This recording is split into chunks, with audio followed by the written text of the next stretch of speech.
आदल्या दिवशी ठरलं आमचं गावाला जायचं बीडला. तर म्हटलं बरं ठीक आहे. रात्री 11 वाजता निघालं, तसं पहाटे 5 वाजता पोहोचल्याबरोबर बहिणीच्या घरी गेलो. तर आंघोळ्या वगैरे केल्या आणि देवीचं दर्शन घ्यायचं होतं. धोंड्याचा महिना चालू आहे. तिला म्हटलं चल मग जाऊ. माळवेसला गेलो, वटीचं सामान वगैरे घेतलं आणि ते बसलोत गाड्यामध्ये. गाड्यातून मग मी फोन लावला चुलत्याच्या पोराला की अरे आम्ही देवीच्या दर्शनाला यायला लागलोत. देवीचं दार उघडं असतंय का? तर ते म्हटलं दार उघडं नसतंय, बंद केलेलं असते. चावी वगैरे तिथं खाली ठेवलेली, ते पुजारी आहेत ना त्यांच्याकडे चावी असते, घेऊन जा म्हणे. म्हटलं बरं ठीक आहे. तर इथून वळताना पहिल्या स्टॉपला मार्गाईचं दर्शन घ्यावं लागते. तर ह्या आमच्या आहोंना म्हणलं मार्गाईचं दर्शन घेऊ. ते म्हणलं नको, येताना घेऊ म्हणले. चल म्हणे पटकन जायचं ना, वापस यायचं, तुझ्या चुलतीकडं पण जायचं ना बघायला. म्हटलं हा त्यांचं खूप दुखतं आहे, जायचं आहे. तर मग इथं आल्याबरोबर त्या वहिनीला म्हणलं अहो वहिनी चावी द्या की. त्यांनी काय ओळखलंच नाही, खूप वर्षांनी गेलो म्हटल्यावर काय. मग नंतर चावी दिली.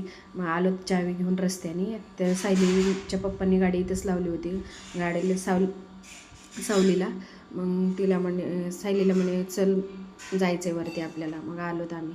मग इथे लिंबाची छान अशी सावली दिसली गार. मग म्हटले बसा, दम लागला त्यांना. ते बसले मग तिथे 5 मिनटं बसले. तर मग माझी बहीण म्हणाली अगं चल उशीर होतं आहे, मग परत आपल्याला घरी जायला, अजून चुलतीकडं पण जायचं. म्हटलं बरं हा. मग फेरी मारली आणि लगेच तिने झाडू घेतला हातात, झाडू मारायला. तेवढ्यात तिला फोन आला तिकडून, तिच्या मैत्रिणीचा.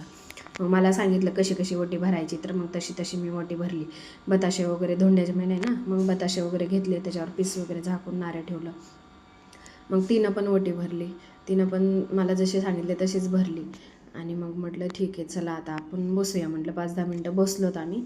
आणि मग नंतर सायली म्हटली मला फोटो वगैरे काढायचे. मम्मी माझे फोटो काढा. मग तिचे 2-4 फोटो काढले. आणि मग मंदिराचा पण एक फोटो घेतला. म्हटलं चला आठवण म्हणून राहावं. मग निघालोत आम्ही तिथं.